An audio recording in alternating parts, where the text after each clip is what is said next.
இன்னைக்கு காலையிலேயே மதியத்துக்கும் சேர்த்து சுண்டக்கடலை புளிக்குழம்பு வச்சுட்டேன். அதுக்கு மெயின் ரீசன் வந்து பார்த்தீங்கன்னா, மைக்ரேன் தலைவலி தான். முன்னலாம் எனக்கு மைக்ரேன் தலைவலி அடிக்கடி வந்துகிட்டு இருந்தது. அதுக்கப்புறம் ஹாஸ்பிட்டல்ல போய் செக் பண்ணி ஸ்பெக்ஸ் போட்டதுக்கப்புறம் கொஞ்சம் கண்ட்ரோல்ல இருந்தது. இப்ப என்னன்னு தெரியல, மறுபடியும் அடிக்கடி வர்ற மாரி இருக்கு.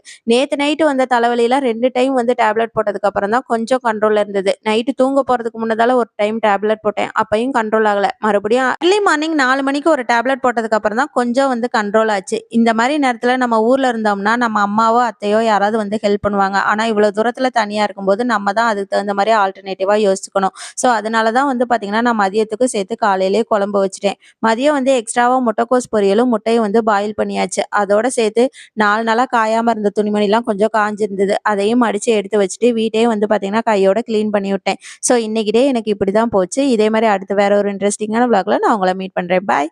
See you on the next vlog.